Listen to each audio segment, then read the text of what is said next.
Dan selamat menikmati sesarengan kalian Ustazah Fikriah Sulfaliana Hashim Janing saking Kementerian Agama Kota Surabaya.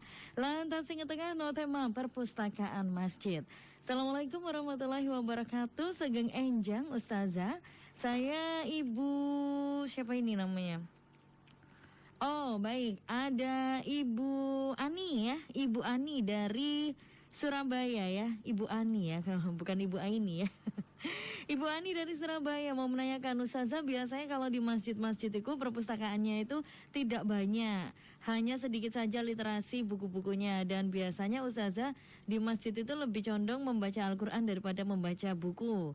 Terima kasih. Assalamualaikum warahmatullahi wabarakatuh. Baik, matur nuwun Ibu Ani di Surabaya ya.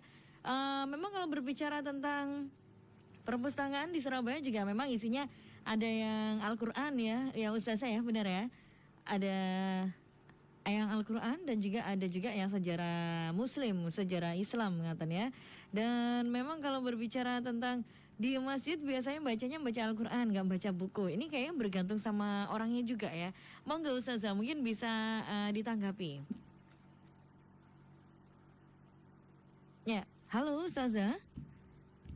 Halo.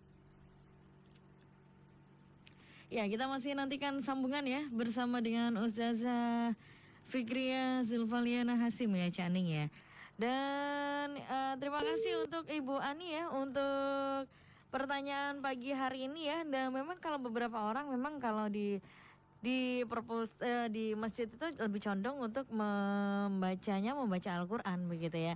Tapi memang ada beberapa orang juga yang dia ini meskipun di masjid ini juga masih suka membaca sejarah, khususnya sejarah Islam. Dan ada beberapa masjid begitu ya yang dia ini menyediakan juga literasi untuk sejarah Islam dan juga beberapa buku bacaan yang lainnya begitu ya. Assalamualaikum Ustazah. Waalaikumsalam. Iya, Ustazah, Pak Putus sempat terputus ya.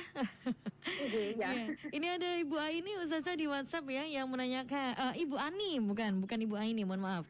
Ibu Ani di Surabaya yang di WhatsApp ya pagi hari ini yang menanyakan, Ustazah, Assalamualaikum warahmatullahi wabarakatuh. Biasanya kalau di masjid ini biasanya orang cenderung membaca Al-Quran bukan membaca buku karena tidak banyak masjid yang memiliki literasi buku yang banyak ya selain Al-Quran. Terima kasih. Assalamualaikum warahmatullahi wabarakatuh. Baik, monggo Ustazah, mungkin bisa ditanggapi atau mungkin bisa dijawab. Iya. Dari Ning Ani. Iya, Ibu Ani ya. Iya. Biasanya sambil menunggu mungkin pada waktu jamaah maghrib, sambil menunggu selang sholat isya, cenderung memang membaca Al-Quran karena memang di masjid Surabaya itu sangat-sangat jarang perpustakaan ya Nindini. Jadi ya pemanfaatan untuk menunggu waktu senggang ya kita tidak asal buka WA atau WhatsApp, lihat YouTube atau apa. Ya memang sangat bagus bahkan dianjurkan kalau di situ tidak ada perpustakaan ya membaca Al-Quran karena mengingat turunnya wahyu yang pertama di surat apa itu Iqra ya, bacalah. Nah itu sebenarnya simbolnya kita itu, simbolnya umat Islam, kita itu disuruh membaca. Nah jadi walaupun di situ tidak ada perpustakaan ya lebih baik membaca Al-Quran karena memang tidak semua masjid punya perpustakaan. Dan memang kalau di masjid membaca buku selain Al-Quran ini bagaimana hukumnya Ustazah? Ya sangat tidak apa-apa karena literatur. Halo? Iya, halo? Iya Ustazah? Enggak terputus ini? Enggak, tidak terputus. Lancar suaranya Ustazah. Enggak. Ya memang tidak apa-apa karena membaca itu adalah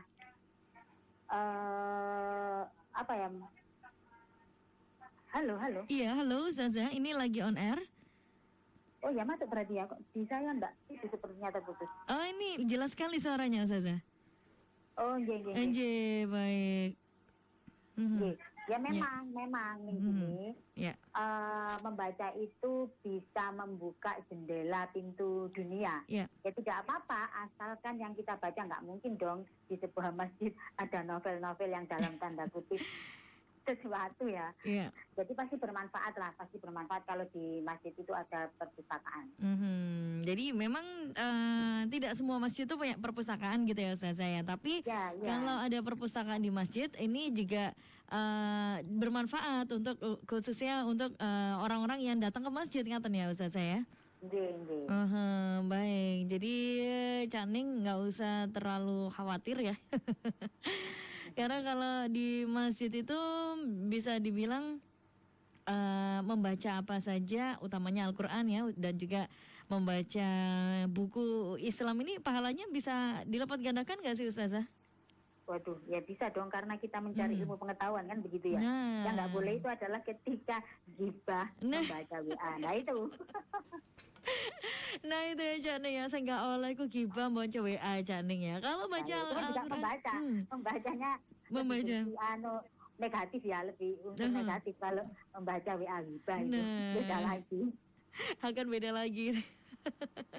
Baik, dan memang kalau biasa kalau di buku-buku ini kita kalau di masjid-masjid ini kita juga akan menemukan buku-buku Islami begitu ya Ustazah. Seperti yang ditanyakan Pak Edi pagi hari ini. Assalamualaikum warahmatullahi wabarakatuh. Selamat pagi Ustazah, kalau kita sedekah buku di masjid, tidak sedekah berupa uang, apakah kita akan mendapatkan pahala sama seperti kita sedekah uang? Terima kasih. Assalamualaikum warahmatullahi wabarakatuh. Nah ini pertanyaannya menarik ya.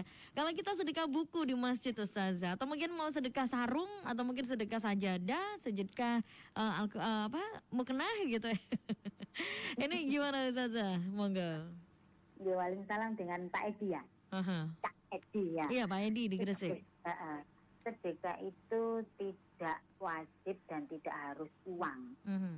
Yang namanya sedekah itu apa saja boleh, bahkan senyuman saja boleh. Tapi kalau kita di masjid hanya sedekah senyuman lah itu. Sedekah buku boleh, sangat-sangat boleh. Apalagi kalau di situ ada perpusnya, sangat-sangat bermanfaat. Kadang kan juga ada masjid itu yang dipakai yang di sini dipakai akad nikah gitu ya.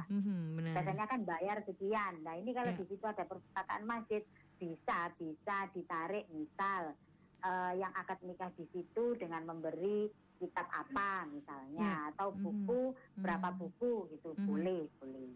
Baik, jadi boleh ya Ustaz saya.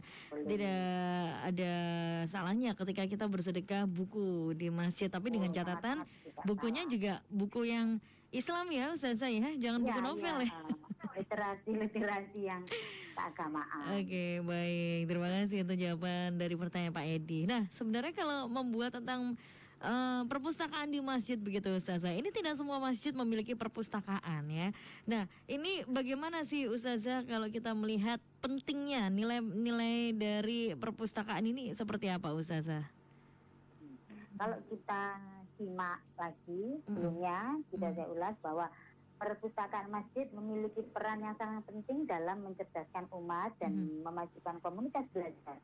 Karena salah satu ciri masyarakat yang mau belajar adalah masyarakat yang sadar informasi atau melek informasi ya, dan sadar dalam memilih informasi, baik itu info keagamaan atau info-info yang lagi populer. Baik, jadi memang ada masyarakat yang dia ini juga harus sadar literasi dulu ya Ustazah ya. Kadang-kala orang ini ke masjid ini hanya untuk menunaikan ibadah sholat, kemudian dia pulang lagi begitu ya Ustazah, tapi tidak menyempatkan diri mungkin ya, bukan tidak ada waktu, tapi tidak menyempatkan diri untuk membaca. Nah, bagaimana sih Ustazah di era digital seperti saat ini kan banyak sekali buku-buku yang bisa dibilang digital begitu ya. Apakah ada inovasi begitu untuk para jamaah masjid ini juga mungkin bisa mendapatkan buku digital ketika dia ke masjid agar mereka juga tertarik begitu ya untuk pergi ke masjid Ustazah? Iya. Perpustakaan masjid supaya tidak membosankan ya di sini. Karena emang pada era global ini bisa dibilang perpustakaan itu kalau hanya menonton itu saja, kita harus mencari nomornya, mencari ruangan ya yang begitu banyaknya. Kalau di Al-Akbar itu saya kira kalau perpustakaan seperti itu zaman dulu itu ya sangat membosankan. Nah sekarang di era digital perpustakaan itu memanfaatkan aplikasi. Karena memang kalau perpustakaan itu melalui digital, otomatis para jamaah itu bisa memanfaatkan waktu dengan baik. Kelebihan digital di sini ada efisiensi waktu, minim resiko yang terjadi pada buku kerusakan maksudnya ya. Tidak memerlukan biaya yang besar juga kalau sudah masuk ke digital. Tapi ada kekurangan di perpustakaan digital jika pada waktu itu internetnya lagi mati. Misalnya kekurangannya begitu. Kita tidak bisa itu lagi ya. Tidak bisa update, mati kalau sudah internet mati ya sudah. Tidak dapat menikmati suasana perpus. Ya, jadi memang ada kelebihan juga kekurangan ya Ustazah ya dalam mendirikan perpustakaan, utamanya perpustakaan masjid. Nah, sejauh ini minat masyarakat terhadap perpustakaan tinggi nggak sih Ustazah?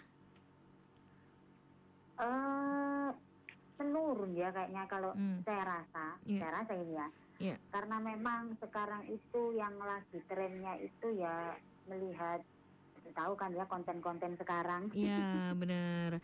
Jadi memang banyak yang lebih meluangkan waktu hanya untuk beribadah sholat saja ya Ustazah ya, tidak meluangkan waktu untuk membaca ya, untuk berliterasi. Dan memang ada hanya beberapa ini ya Ustazah, masjid saja yang memiliki perpustakaan digital, tidak semua masjid ya? Tidak semua. Bahkan saya melihat itu ya Mbak Dini, sebenarnya perpustakaan masjid ini sangat-sangat penting. Saya melihat di suatu masjid banyak sekali, apalagi di saya ini ya dekat kampus. Di masjid itu malah tiktokan biasanya. Andai kata di masjid tersebut ada perpustakaan, nah beda lagi. Bener. Jadi malah hal-hal yang sholatnya direkam gitu ya Ustaz. Nah ya begitu. Kadang miris sih kayak kalau melihat masyarakat kita yang lebih memiliki berkonten begitu ya Ustaz saya, daripada menunaikan ibadah baik untuk membaca ataupun untuk membaca Al-Quran ataupun membaca buku. Baik. Padahal simbolnya kita itu kan sudah jelas ya tadi. Waktu Iqra itu bacalah. Kita disuruh gemar membaca. Iya. Tapi ternyata tidak semua orang. Tapi kadang-kala juga tidak sempat juga ya Ustaz saya untuk membaca begitu, karena harus dituntut contoh istirahat cuma 30 menit. Nah, untuk makan, untuk ini itu. Jadi tadi manfaatnya digital itu tadi, efisiensi waktu ya. Baik, jadi ada solusi, ya ini pilihan perpustakaan digital. Baik. Nah, baik Ustazah, karena sampai di menit ke-44, monggo untuk simpulan dari Mukadimah pagi hari ini. Ya. Baik, di sini akan saya simpulkan ya Cak Ning dari mengupas tentang perpustakaan masjid. Intinya pengelolaan perpustakaan masjid yang baik dan profesional adalah dengan mengacu kepada standar pengelolaan perpustakaan. Tidak, kalau orang Jawa bilang tidak serta-merta harus mendirikan perpustakaan saja, karena harus ada standar pengelolaan perpustakaan masjid yang tergolong sebagai perpustakaan umum. Mengacu kepada perpustakaan nasional sebagai perpustakaan pembina, baik dalam hal manajemen perpustakaan maupun dalam teknis pengolahan bahan pustaka. Yang kedua adalah bermanfaatan teknologi informasi untuk pengelolaan perpustakaan masjid berupa penyediaan sarana, prasarana komputer dan sumber daya manusia, pengelolaan perpustakaan masjid yang memiliki kemampuan di bidang teknologi dan informasi. Dan yang terakhir ini Ning Dini, kita sebagai umat Islam harus melek informasi ya. Kalau kita tidak melek informasi, tidak sadar membaca, kita akan tergerus dengan zaman. Baik. Jadi kuncinya adalah melek literasi ya, melek informasi dan juga berliterasi ngaten ya Ustazah, agar kita ini bisa sama-sama memiliki semangat untuk bisa mengembangkan perpustakaan di masjid. Baik, matur nuwun sangat Ustazah untuk ilmunya pagi hari ini, untuk Mukadimah pagi hari ini. Semoga Cak Ning yang mendengarkan dan juga yang turut serta berinteraksi ya, ada Ibu Ani dan juga Pak Edi ini bisa mendapatkan pahala oleh Allah Subhanahu wa taala. Amin amin ya rabbal alamin. Selamat memulai hari Ustazah, semoga hari ini menjadi hari yang berkah dan barokah ya. Dan baik, semoga lain waktu bisa bertemu di RRI Surabaya aja, Ustazah. Baik, matur nuwun sangat Ustazah. Assalamualaikum warahmatullahi wabarakatuh. Waalaikumsalam warahmatullahi wabarakatuh.